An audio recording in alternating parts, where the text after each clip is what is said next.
Dear viewers, the following stories are inspired by real events. However, the names of the characters have been changed to protect privacy. In January 2013, in Los Angeles, California, a hotel with a long history called Cecil Hotel once again became the center of attention. To keep the identities of those involved confidential, we will call the victim Sarah Miller. Sarah Miller, a young college student from Canada, booked a room at Cecil Hotel to save money on her trip to explore Los Angeles. The 21-year-old girl, with long brown hair and bright eyes, was always full of enthusiasm and curiosity about the world around her. When checking in, Sarah felt that her room was a bit old, but still acceptable for the cheap price. The first few days, everything went normally. Sarah spent her time visiting famous places in the city, taking pictures and recording interesting experiences in her diary. She often called home to chat with her family, telling them about the new things she had discovered. However, on the fourth day of the trip, Sarah began to show strange signs. Other guests in the hotel complained about her unusual behavior. Some people said they saw Sarah talking to herself in the hallway, sometimes giggling in a creepy way. A hotel employee named David, a gentle middle-aged man, noticed Sarah. He saw her often wandering around the floors, looking lost and confused. Once, David asked Sarah if she needed any help, but she just looked at him with a blank look and then silently walked away. On January 31, 2013, Sarah suddenly disappeared. Her personal belongings were still in the room, but no one saw her leave the hotel. Hotel staff and police searched everywhere, but there was no trace of Sarah.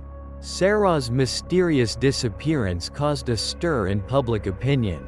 Many people began to come up with different theories about her fate. Some people thought she left on her own, while others suspected that she had become a victim of murder. During the investigation, the police reviewed the hotel's surveillance footage. The footage recorded Sarah entering the elevator alone, then acting strangely, as if talking or interacting with an invisible person. She pressed the buttons for different floors, then huddled in the corner of the elevator, her face full of fear. The scary thing is that the elevator door did not close for a long time. And then Sarah mysteriously disappeared. On February 19, 2013, nearly 3 weeks after Sarah disappeared, a hotel maintenance worker discovered her body in a water tank on the hotel's rooftop. Sarah Miller's death caused a wave of outrage and confusion in public opinion. How could a young woman die in a locked water tank on the top floor of a popular hotel? Was it an accident, a suicide, or an elaborate murder? And what did Sarah's strange actions in the elevator mean? These questions still haunt many people to this day, and many believe that Sarah's spirit still lingers somewhere in the Cecil Hotel, where her mysterious death has become one of America's most haunting modern horror stories. After Sarah Miller's body was found, the Cecil Hotel became a hotbed of media and curiosity. The case became even more mysterious when elevator surveillance video recording Sarah's strange actions was released. Many people have watched the video over and over again, trying to decipher the young girl's mysterious gestures and expressions. Some believe that Sarah may have been under the influence of stimulants or suffered from some kind of mental illness, leading to her unusual behavior before her death. However, the autopsy results showed no traces of drugs or alcohol in her body. This further adds to the mystery of Sarah's death. While the police continued to investigate, strange stories about the Cecil Hotel began to spread widely. This hotel was already famous for its dark history, having been home to many notorious criminals and also the site of many suicides and murders. Many believe that the Cecil Hotel is haunted by vengeful spirits, and that Sarah Miller may have fallen victim to some supernatural force. Several guests who stayed at the Cecil Hotel during the time of Sarah Miller's disappearance have recounted their own chilling experiences. A woman named Emily said she stayed on the same floor as Sarah and would often hear strange noises coming from the young woman's room at night. I could hear footsteps walking around, and sometimes there was a very low whisper, like someone was talking. Emily recounted. Looking frightened, I tried to knock on Sarah's door, but no one answered. Another guest named James said he saw Sarah wandering the hallways the night before she disappeared. She looked very strange. Her eyes were blank and she was walking around aimlessly. James recalled, I asked her if she was okay, but she didn't answer. She just stared at me and kept walking. The accounts of the witnesses add to the mystery and horror of Sarah Miller's death. Many people began to believe that there was a supernatural force at work in the Cecil Hotel, and that Sarah may have fallen victim to it. Theories about ghosts and vengeful spirits began to circulate on social media and online forums. A group of paranormal enthusiasts decided to take matters into their own hands to investigate Sarah Miller's death and the rumors of a haunting at the Cecil Hotel. They spent a lot of time researching the hotel's history, gathering information from witnesses, and carefully examining elevator surveillance footage. During their investigation, the group discovered many strange coincidences and suspicious details. For example, they noticed that Sarah Miller's room number was right next to one of the rooms that serial killer Richard Ramirez, aka Night Stalker, stayed in during his 1980s rampage in Los Angeles. This raised suspicions about whether there was a connection between Sarah's death and the hotel's dark history. The team also found information about suicides and other mysterious deaths that had occurred at the Cecil Hotel in the past. They began to believe that the hotel might actually be haunted by tormented spirits, and that Sarah Miller might have become another victim of these dark forces.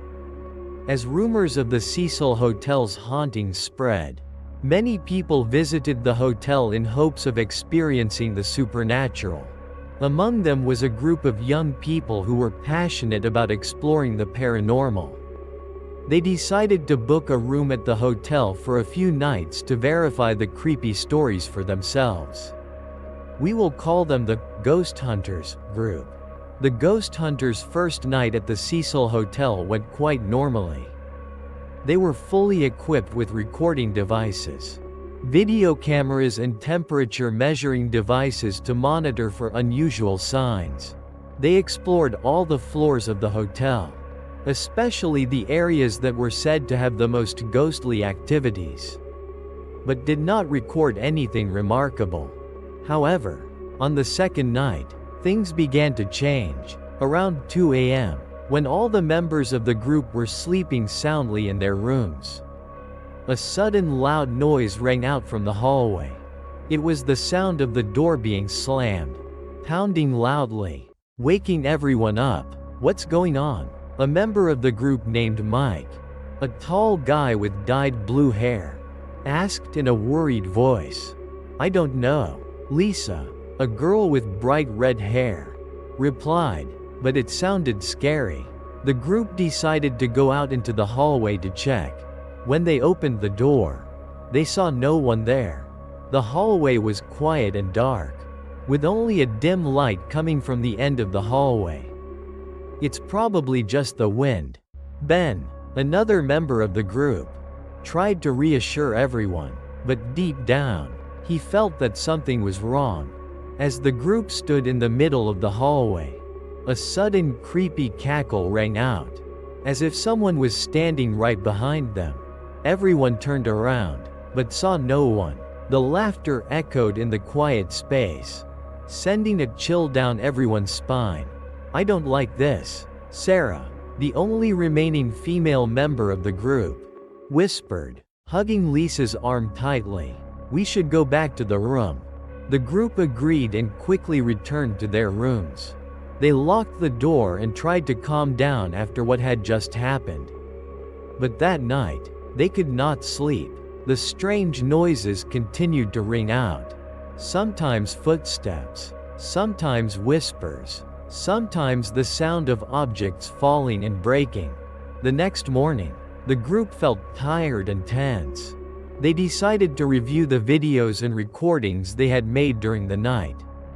When they reviewed the video recording of the hallway at the time of the noise, they discovered something strange. For a brief moment, they saw a blurry black shadow moving through the hallway, then disappearing into the darkness. "Did you see that?" Mike stammered, pointing at the computer screen. "That shadow, it moved." All the members of the group were shocked. They could not believe their eyes. Was it a real supernatural phenomenon? Or is it just a trick of light and shadow? The ghost hunters decide to spend another night at the Cecil Hotel to continue their investigation. They equip themselves with more modern equipment, including electromagnetic energy detectors and infrared cameras. They are determined to find out the truth behind the rumors of the hotel's hauntings. The third night at the Cecil Hotel becomes scarier than ever. The supernatural phenomena occur with increasing frequency and intensity. The lights in the room automatically flicker.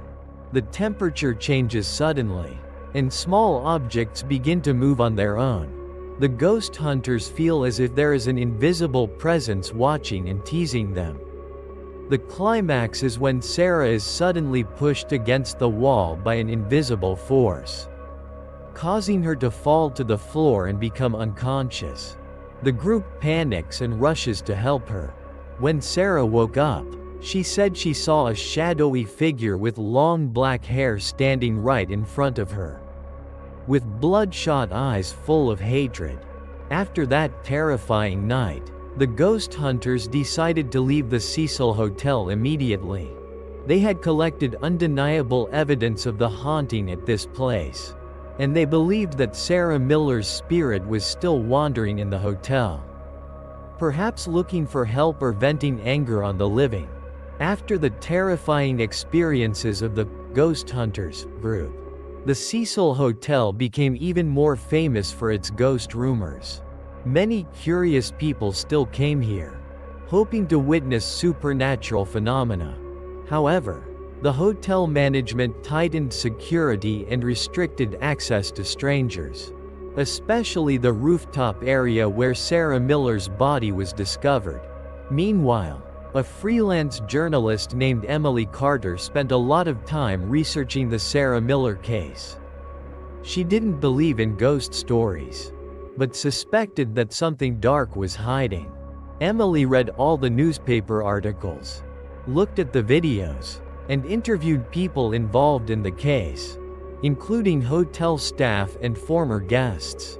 Emily paid particular attention to the elevator surveillance video that captured Sarah's strange behavior. She watched it over and over again, trying to find any clues that could explain the young girl's behavior. Emily noticed that Sarah seemed to be hiding or afraid of someone in the elevator. Even though no one else was in the frame, she was looking at the corner of the elevator as if someone was standing there. Emily muttered to herself as she reviewed the video, and her gestures, they seemed to be distress signals. Emily also discovered another important detail.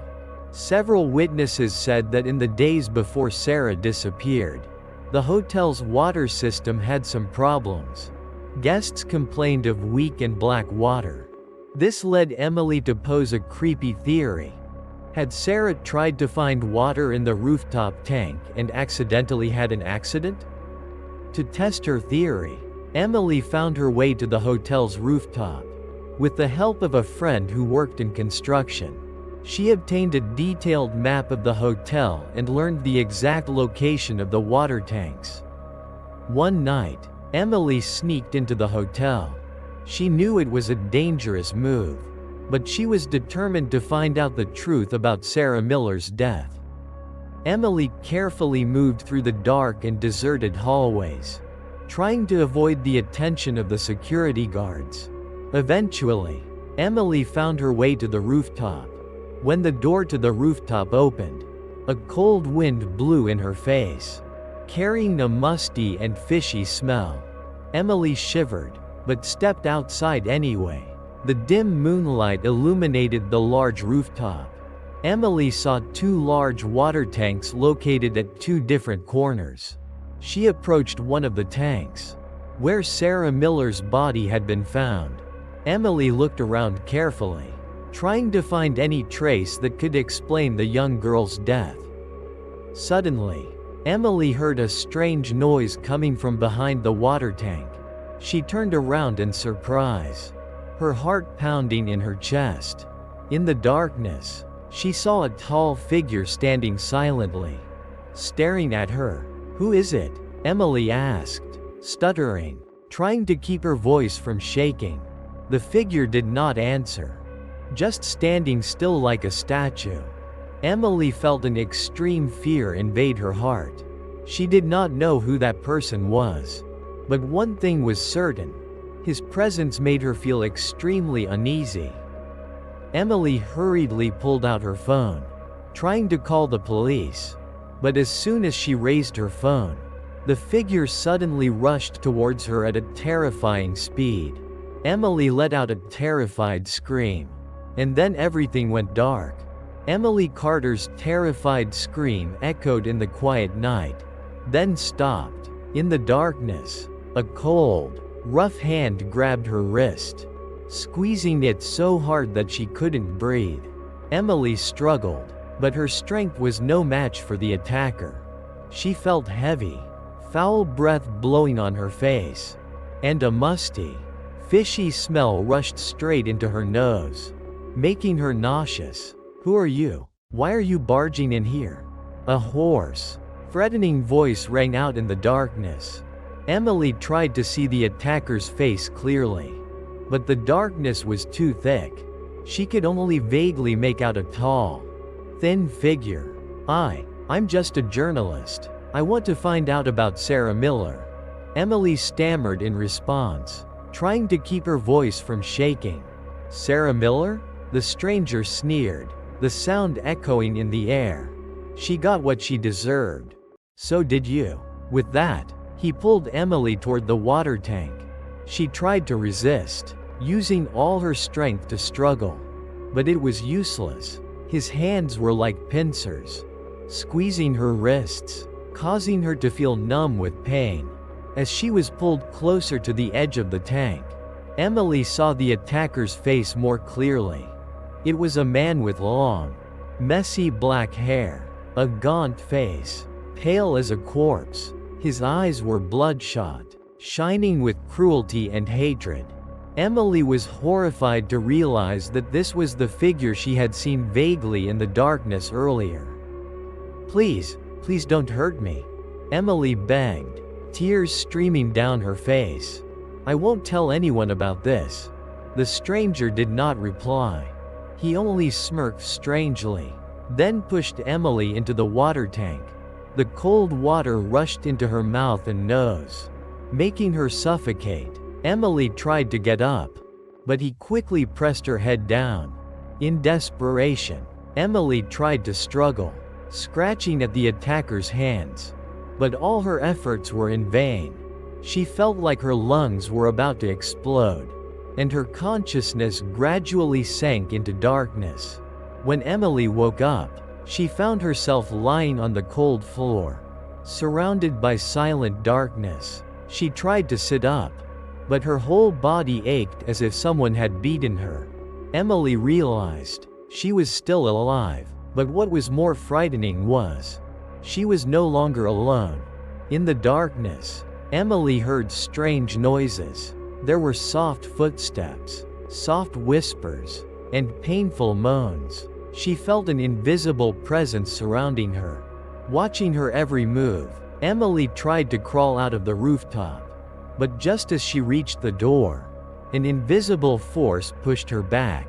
The door slammed shut in her face, trapping her in this cold and terrifying space. "No one can leave here," a cold voice echoed in the darkness. "This hotel is ours. You will stay here forever." Emily knew she had fallen into a terrible trap. She had discovered a dark secret, and now, she would pay with her life. But what was even more terrifying was that she was not only facing a cold-blooded killer, but also the supernatural forces that haunted the Cecil Hotel. Trapped on the cold rooftop, Emily Carter could clearly feel the presence of dark forces surrounding her. The moans and whispers became clearer and clearer, as if the tormented souls were trying to communicate with her. Emily shivered, trying to curl up in a corner, silently praying for a miracle to happen. In the darkness, she vaguely saw blurry figures lurking around. They had no clear shape, but were just black streaks floating around, moving slowly and terrifyingly. Emily felt an extreme fear invade her heart. She knew that she was in the middle of a place not meant for the living. Suddenly, one of those black figures moved closer to Emily. She could feel a cold air blowing on her face. A faint, pained voice rang in her ears. "Help me, we're trapped here." Emily was terrified, but she tried to stay calm and replied, How can I help you? Tell our story. Tell everyone what happened in this place." The voice continued, the sound getting weaker. Emily understood. These souls were imprisoned in the Cecil Hotel, and they wanted her to tell the story of the tragic deaths that happened here, including Sarah Miller's. Perhaps that was the only way for them to find peace and salvation. With a new determination, Emily took a deep breath and began to recount what she had learned about the dark history of the Cecil Hotel. About the murders, the suicides, and especially about the mysterious death of Sarah Miller. She told the story in detail, not leaving out any details. From Sarah's strange actions in the elevator to the discovery of her body in the water tank on the rooftop. When Emily got to the part where she was attacked by a stranger, a strong wind suddenly blew across the rooftop, carrying screams and wailing cries. The shadows around Emily seemed to be shaking violently, as if they were experiencing the pain they had suffered. Finally, when Emily finished her story, the space around her became strangely quiet. The shadows had disappeared, and the cold air had also dissipated. Emily felt a strange sense of relief, as if a burden had been lifted. Just then, the door leading to the rooftop suddenly opened. There, a hotel security guard was standing, his face full of worry. "Miss Carter, we found you. Are you okay?" Emily nodded weakly, knowing that she had been saved. But she also knew that what she had experienced on the rooftop would forever haunt her. She had seen and felt the suffering of the souls trapped at the Cecil Hotel. After being taken down and cared for, Emily told her entire story to the police and the media. Her story caused a public outcry, clearing up many of the mysteries surrounding Sarah Miller's death, and the rumors of the Cecil Hotel's haunting. Although the truth behind Sarah Miller's death is still controversial, the story of the Cecil Hotel has become one of the most famous modern horror stories. Many people still believe that this place is a portal connecting the world of the living and the dead, and that tormented souls still wander somewhere in the cold corridors and rooms of the hotel. If you find this story creepy and interesting, don't forget to like, share and subscribe to my channel to follow other true horror stories. Hello and see you again.